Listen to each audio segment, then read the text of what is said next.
प्रभु यीशु मसीह के मधुर नाम में आप सभी को फिर से मेरा नमस्कार। ग्रेस मिनिस्ट्रीज द्वारा संचालित इस बाइबल शिक्षा कार्यक्रम में आपका फिर से स्वागत है। हमारी आज की कक्षा में हम मनुष्य के पतन के विषय में देखने वाले हैं। मनुष्य के पतन के विषय में उत्पत्ति की पुस्तक उसके 3 अध्याय में वृत्तांत वर्णित किया गया है। इस वृत्तांत के विषय में प्रमुख रूप से 3 विचार हैं। कुछ लोग कहते हैं कि यह किंवदंती है, जिसका अर्थ यह है कि यह तथ्यात्मक सत्य नहीं है। अन्य लोग इस वृत्तांत की ऐतिहासिक विश्वसनीयता को स्वीकार किए बिना इसमें कुछ सच्चाइयां स्वीकार करते हैं या इसे सच्चा मिथक कहते हैं। अन्य लोग इस वृत्तांत को तथ्यात्मक ऐतिहासिक सत्य मानते हैं। सृष्टि, उसके प्रारंभ, उसकी प्रगति और उसकी पूर्णता का जो लेखा जोखा एक ऐतिहासिक दस्तावेज के रूप में निहित है, इसे वास्तविक सत्य के रूप में हमें स्वीकार करना चाहिए। पवित्र शास्त्र के अन्य भाग भी पतन की ऐतिहासिकता को प्रमाणित करते हैं। पहला कुरिन्थियों उसके 15वें अध्याय के 21वें और 22वें पद को देखें, वहां ऐसा लिखा हुआ है, क्योंकि जब मनुष्य के द्वारा मृत्यु आई तो मनुष्य ही के द्वारा मरे हुओं का पुनरुत्थान भी आया, और जैसे आदम में सब मरते हैं वैसे ही मसीह में सब जिलाए जाएंगे। पहला तीमुथियुस उसका 2 अध्याय और उसके 14वें पद में हम स्पष्ट पढ़ते हैं, और आदम बहकाया न गया पर स्त्री बहकाने में आकर अपराधिनी हुई। इन दोनों भागों में परमेश्वर का वचन इस बात को प्रमाणित करता है कि पतन वास्तव में ऐतिहासिक घटना थी। रोमियो उसके 5वें अध्याय के 12 से लेकर 21वें पद में हम देखें तो वहां पर विस्तार में प्रेरित पौलुस पाप की ऐतिहासिकता को बड़े जोर के साथ प्रस्तुत करते हैं। उन्होंने बार बार इसकी तुलना मसीह के द्वारा क्रूस पर किए हुए कार्यों के साथ की। कई लोग जो उत्पत्ति 3 अध्याय को किंवदंती, कविता या सच्चा मिथक या इस तरह की बातों को मानते हैं, वे मसीह की मृत्यु की तथ्यात्मकता से इनकार नहीं करते हैं। लेकिन पौलुस जिस तरह से इन दोनों की तुलना करते हैं, वह इस बात की मांग करता है कि आदम और मसीह दोनों के कार्य या तो सही हो सकते हैं या फिर दोनों ही किंवदंती या मिथक हैं। मसीह की मृत्यु को तथ्यात्मक होकर मानना और आदम के पाप को तथ्यात्मक होकर स्वीकार नहीं करना एक साथ संभव नहीं हो सकता है। यदि मसीह और उन्होंने जो किया वह तथ्य के दायरे में है, तो फिर आदम और उसके कार्यों को भी उसी दायरे में रखकर हमें देखना होगा। आइए हम मनुष्य के पतन को विस्तार से समझने की कोशिश करें। सबसे पहले हम उसके विषय में देखेंगे जिसको प्रलोभित किया गया था या जिसकी परीक्षा ली गई। हम पाप करने से पहले आदम के स्वभाव और परमेश्वर के साथ उसका संबंध क्या था, इसे हम देखेंगे। सबसे पहली बात हम इसे देखें कि आदम को क्या कुछ दिया गया था। हम जानते हैं कि आदम के पास समझ और तर्क की शक्तियां दी गई थीं, जो उसे जानवरों का नाम देने और उसका हव्वा के साथ संबंध के बारे में समझने में सक्षम उसे बनाता था। उत्पत्ति उसका 2 अध्याय 19 से लेकर 23वें पद तक हम इसके बारे में देख सकते हैं। परमेश्वर ने उसे भाषा का उपयोग करने की क्षमता के साथ संपन्न किया ताकि परमेश्वर और उसके बीच संवाद संभव हो सके। 16वें, 20वें और 23वें पद को हम देख सकते हैं।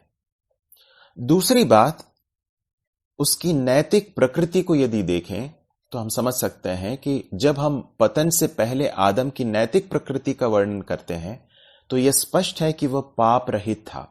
उसकी पवित्रता ऐसी थी जो उसे परमेश्वर के साथ पूर्ण संगति का आनंद लेने में सक्षम बनाती थी। आदम के पास एक स्वतंत्र इच्छा थी और विकल्पों को तौलने में सक्षम एक मन था। यह उसकी नैतिक प्रकृति थी। उसकी जिम्मेदारियां क्या थी, इन्हें जरा देखें। पृथ्वी पर प्रभुता स्थापित करने के लिए उसको जिम्मेदारी दी गई थी। ऐसा हम उत्पत्ति की पुस्तक 1 अध्याय के 28वें पद में हम देख सकते हैं। आदम को पृथ्वी और उसके प्राणियों का प्रशासन करना था। आदम को अदन की वाटिका में परिश्रम करने और उसकी रक्षा करने की आज्ञा दी गई थी।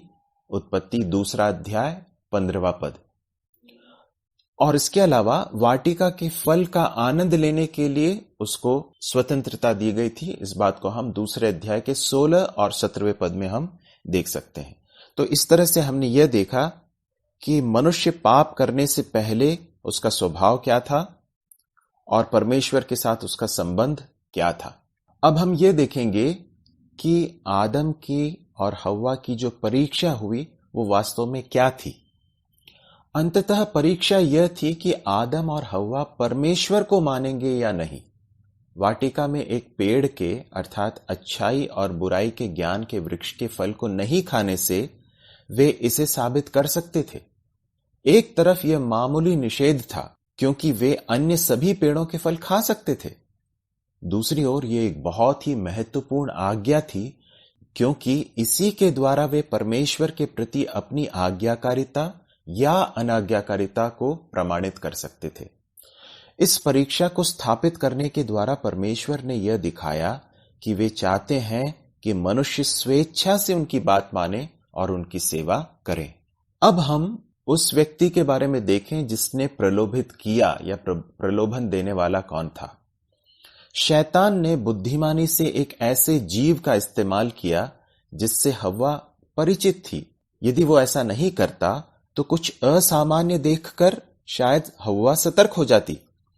शैतान ने एक वास्तविक सर्प का इस्तेमाल किया। ऐसा हम इसलिए कह सकते हैं क्योंकि पतन के पश्चात सर्प और शैतान दोनों पर शाप आया। अब हम प्रलोभन के अलग अलग चरणों को देखेंगे। पहला है शैतान का झूठ। नकली माल बनाने वाले हमेशा असली के बिल्कुल समान दिखने वाला माल बनाते हैं, परंतु उसके अंदर की महंगी चीजों को हटा देते हैं। शैतान, जो कि नकल का गुरु है, परमेश्वर की तरह होने की आकांक्षा रखता था, जिसे हम यशायाह की पुस्तक उसके 14वें अध्याय के 14वें पद में पढ़ते हैं। वहां ऐसा पढ़ते हैं, मैं मेघों से भी ऊंचे ऊंचे स्थानों पर ऊपर चढ़ूंगा, मैं परम प्रधान के तुल्य हो जाऊंगा। यहां हम देखते हैं कि किस तरह से शैतान के अंदर यह विचार आया कि वो परम प्रधान के तुल्य हो जाए। और वो शैतान जो परमेश्वर के सन्मुख से गिरा दिया गया, हटा दिया गया, अब वो हव्वा के पास इस सुझाव के साथ आता है कि उसकी योजना परमेश्वर की तरह है, लेकिन इसमें संपूर्ण आज्ञाकारिता की कोई शर्त नहीं है। जब उसने यह सवाल किया कि क्या परमेश्वर ने वाटिका में किसी भी पेड़ को उनकी सीमा से बाहर रखा है, तो हव्वा ने तुरंत ही उत्तर दिया कि वह और आदम एक पेड़ को छोड़ वाटिका के सभी पेड़ों के फल खा सकते हैं। लेकिन शैतान ने इस संभावना पर संकेत दिया कि परमेश्वर ने उन पर बहुत ही व्यापक प्रतिबंध लगाए हैं, और हव्वा उस पर विचार करने लगी। जब शैतान ने अपनी योजना की पेशकश की जिसमें वो प्रतिबंध नहीं था, तब हव्वा इस तर्क पर सोचने लगती है कि परमेश्वर का इरादा शायद अच्छा नहीं है। शैतान परमेश्वर की भलाई की नकल करने का यहां प्रयास कर रहा था। शैतान के प्रलोभन में एक प्रमुख आधार यह था कि प्रतिबंध अच्छे नहीं हैं। वह फिर यह विचार प्रस्तुत करता है कि परमेश्वर की योजना में एक प्रतिबंध शामिल है। इसके बाद निष्कर्ष यह निकला कि परमेश्वर की योजना अच्छी नहीं है। दूसरी ओर शैतान की योजना में कोई प्रतिबंध शामिल नहीं है। प्रतिबंध गलत या बुरे नहीं हैं। दरअसल वाटिका में आदम और हव्वा पर लगा प्रतिबंध इस लिहाज से अच्छा था कि वे इसके द्वारा परमेश्वर की इच्छा के प्रति अपनी आज्ञाकारिता को प्रकट कर सकते थे। शैतान की नकली योजना ने उस प्रतिबंध को खत्म कर दिया और एक झूठी उम्मीद पेश की कि यदि हव्वा ने उस वर्जित फल को खाया तो वह परमेश्वर के समान हो सकती है। जब हव्वा ने शैतान के प्रस्ताव को सुना तो उसने तर्क दिया होगा कि फल खाने में अच्छा है और आदम के लिए अच्छी चीजें उपलब्ध कराना उसकी जिम्मेदारियों में से एक है। इसके अलावा परमेश्वर उन फलों को वर्जित क्यों करेगा जो आंखों के लिए सुंदर थे, क्योंकि उन्होंने आनंद लेने के लिए इतनी सारी सुंदर चीजें बनाई हैं और निश्चित रूप से परमेश्वर उन्हें बुद्धिमान बनाना चाहते हैं। इसलिए यह अच्छा होगा, बल्कि आवश्यक है कि वह इस फल को खाए। वह बड़ी आसानी से यह भूल गई कि परमेश्वर ने उसे स्पष्ट रूप से वर्जित किया है। वे आशीषें जो परमेश्वर ने उन्हें दी थीं, बड़ी आसानी से भुला दी गईं। हव्वा का मन केवल उसकी युक्तियों से भरा हुआ दिखाई देता है। फल खाने के लिए अच्छा है, देखने में अच्छा है, उनके ज्ञान में इजाफा करेगा। जो कुछ वह करने जा रही थी उसे उचित ठहराते हुए उसने पेड़ से फल लिया और खा लिया। परमेश्वर के प्रति अनाज्ञाकारिता का दंड मानव जाति पर, सर्प पर, शैतान पर, हव्वा पर और आदम और भूमि पर हम देख सकते हैं। सर्वप्रथम मानव जाति पर। उत्पत्ति की पुस्तक 3 अध्याय 7 से लेकर 13 तक। तब उन दोनों की आंखें खुल गईं और उनको मालूम हुआ कि वे नंगे हैं, इसलिए उन्होंने अंजीर के पत्ते जोड़ जोड़ कर लंगोट बना लिए। तब यहोवा परमेश्वर जो दिन के ठंडे समय वाटिका में फिरता था, उसका शब्द उन्हें सुनाई दिया। तब आदम और उसकी पत्नी वाटिका के वृक्षों के बीच यहोवा परमेश्वर से छिप गए। तब यहोवा परमेश्वर ने पुकार कर आदम से पूछा, तू कहाँ है? उसने कहा, मैं तेरा शब्द बारी में सुनकर डर गया, क्योंकि मैं नंगा था इसलिए छिप गया। उसने कहा, किसने तुझे बताया कि तू नंगा है? जिस वृक्ष का फल खाने को मैंने तुझे मना किया था, क्या तूने उसका फल खाया है? आदम ने कहा, जिस स्त्री को तूने मेरे संग रहने को दिया है, उसी ने उस वृक्ष का फल मुझे दिया और मैंने खाया। तब यहोवा परमेश्वर ने स्त्री से कहा, तूने ये क्या किया है? स्त्री ने कहा, सर्प ने मुझे बहका दिया, तब मैंने खाया। मानव जाति पर परमेश्वर का जो दंड आया, उसमें 2 पहलुओं को हम देख सकते हैं। पहली बात, हम ये देखते हैं कि मनुष्य के अंदर एक अपराध की भावना आई। यह इस बात से मालूम पड़ता है कि उन्होंने अपने लिए बाहरी वस्त्र बना लिए। 7वें पद को देखें तो हम ये समझ सकते हैं। दूसरा, सहभागिता का टूटना। परमेश्वर के साथ उनकी सहभागिता टूट गई, जो इस बात से मालूम पड़ता है कि उन्होंने स्वयं को परमेश्वर से छिपा लिया। 8वां पद, इससे आत्मिक और शारीरिक दोनों तरह की मृत्यु आई। मृत्यु हमेशा अलग करती है। तुरंत आदम और हव्वा ने आत्मिक अलगाव का अनुभव किया और तुरंत उन्होंने अपने शरीर में क्षय की प्रक्रिया को भी अनुभव करना शुरू कर दिया, जिसके परिणाम स्वरूप अंततः शारीरिक मृत्यु हुई।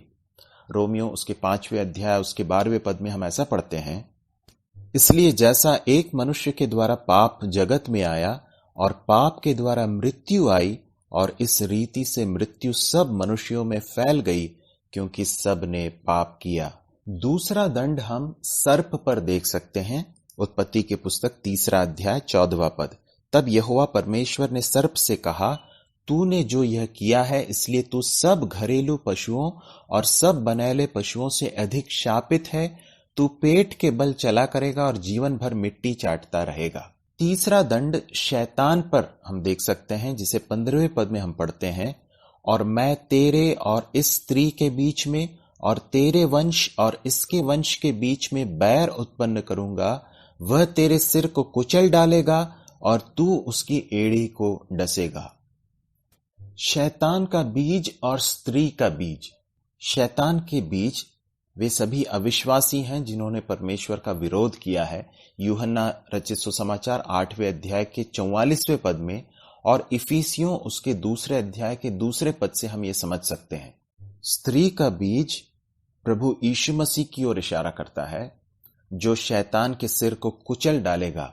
इब्रानियों 2 अध्याय के 14वें पद में हम ऐसा पढ़ते हैं, इसलिए जबकि लड़के मांस और लहू के भागी हैं, तो वह आप भी उनके समान उनका सहभागी हो गया, ताकि मृत्यु के द्वारा उसे, जिसे मृत्यु पर शक्ति मिली थी, अर्थात शैतान को निकम्मा कर दे। पहला यूहन्ना 3 अध्याय और उसके 8वें पद में हम ऐसा पढ़ते हैं, जो कोई पाप करता है वह शैतान की ओर से है, क्योंकि शैतान आरंभ ही से पाप करता आया है। परमेश्वर का पुत्र इसलिए प्रकट हुआ कि शैतान के कामों का नाश करे। इस तरह से हम शैतान के ऊपर परमेश्वर के दंड को देख सकते हैं। चौथा, हव्वा पर परमेश्वर के दंड को हम देख सकते हैं। उत्पत्ति की पुस्तक 3 अध्याय के 16वें पद में। फिर स्त्री से उसने कहा, मैं तेरी पीड़ा और तेरी गर्भवती होने के दुख को बहुत बढ़ाऊंगा। तू पीड़ित होकर बालक उत्पन्न करेगी और तेरी लालसा तेरे पति की ओर होगी और वह तुझ पर प्रभुता करेगा। स्त्री के ऊपर परमेश्वर के दंड को हम 3 पहलुओं से समझ सकते हैं। पहला है गर्भाधान। परमेश्वर गर्भाधान में स्त्री के दुख को बढ़ाएंगे, ऐसा हम समझ सकते हैं। प्रसव अब दर्द के साथ होगा। दूसरा, स्त्री की इच्छा अपने पति की ओर होगी। उसे अपने पति के ऊपर परमेश्वर के स्थापित आदेश के विपरीत शासन करने की इच्छा होगी। इच्छा के लिए इसी शब्द का उपयोग उत्पत्ति 4 अध्याय के 7वें पद में भी हम देख सकते हैं, जहां पर इसी अर्थ के साथ उसका प्रयोग किया गया है। और तीसरा, पुरुष स्त्री के ऊपर शासन करेगा। इस तरह से हव्वा के ऊपर परमेश्वर का दंड आते हुए हम देख सकते हैं। 5वां, आदम और भूमि पर परमेश्वर का दंड आता है, जिसे हम 17वें पद से लेकर 24वें पद तक पढ़ सकते हैं। और आदम से उसने कहा, तूने जो अपनी पत्नी की बात सुनी और जिस वृक्ष के फल के विषय में मैंने तुझे आज्ञा दी थी कि तू उसे न खाना, उसको तूने खाया है, इसलिए भूमि तेरे कारण शापित है। तू उसकी उपज जीवन भर दुख के साथ खाया करेगा और वह तेरे लिए कांटे और ऊंट कटारे उगाएगी। और तू खेत की उपज खाएगा और अपने माथे की पसीने की रोटी खाया करेगा और अंत में मिट्टी में मिल जाएगा, क्योंकि तू उसी में से निकाला गया है। तू मिट्टी तो है और मिट्टी ही में फिर मिल जाएगा। आदम ने अपनी पत्नी का नाम हव्वा रखा, क्योंकि जितने मनुष्य जीवित हैं उन सब की आदि माता वही हुई। और यहोवा परमेश्वर ने आदम और उसकी पत्नी के लिए चमड़े के अंगरखे बनाकर उनको पहना दिए। फिर यहोवा परमेश्वर ने कहा, मनुष्य भले बुरे का ज्ञान पाकर हम में से एक के समान हो गया है, इसलिए अब ऐसा न हो कि वह हाथ बढ़ाकर जीवन के वृक्ष का फल भी तोड़ के खा ले और सदा जीवित रहे। इसलिए यहोवा परमेश्वर ने उसको अदन की वाटिका में से निकाल दिया कि वह उस भूमि पर खेती करे जिसमें से वह बनाया गया था। इसलिए आदम को उसने निकाल दिया और जीवन के वृक्ष के मार्ग का पहरा देने के लिए अदन की वाटिका के पूर्व की ओर करूबों को और चारों ओर घूमने वाली ज्वालामय तलवार को भी नियुक्त कर दिया। पहले हम भूमि के ऊपर श्राप को देखते हैं। आदम के पाप के कारण भूमि को श्रापित कर दिया गया ताकि वह कांटे और ऊंट कटारे उगाए, जिसके कारण उसका काम बहुत बढ़ गया और कठिन हो गया। इससे पहले आदम का श्रम सुखद था और संतोषजनक था, परंतु अब यह कठिनाई और खालीपन से भर गया। दूसरा, मृत्यु। आदम और मानव जाति मृत्यु के समय भूमि की धूल में लौट जाएंगे। और तीसरा है निष्कासन। आदम और हव्वा को वाटिका से निकाल दिया गया और ये परमेश्वर के साथ की सहभागिता से दूर होने का एक प्रतीक है। आज हमने मनुष्य के पतन के बहुत ही दुखद एक वृत्तांत को परमेश्वर के वचन से देखा।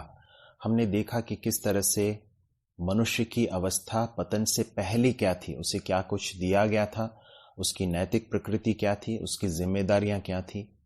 और हमने देखा कि उसकी परीक्षा किस तरह की थी, उसे किसने प्रलोभित किया और उस प्रलोभन में शैतान का झूठ क्या था, हव्वा ने अपने लिए क्या तर्क दिए, इन सारी चीजों का परिणाम क्या हुआ।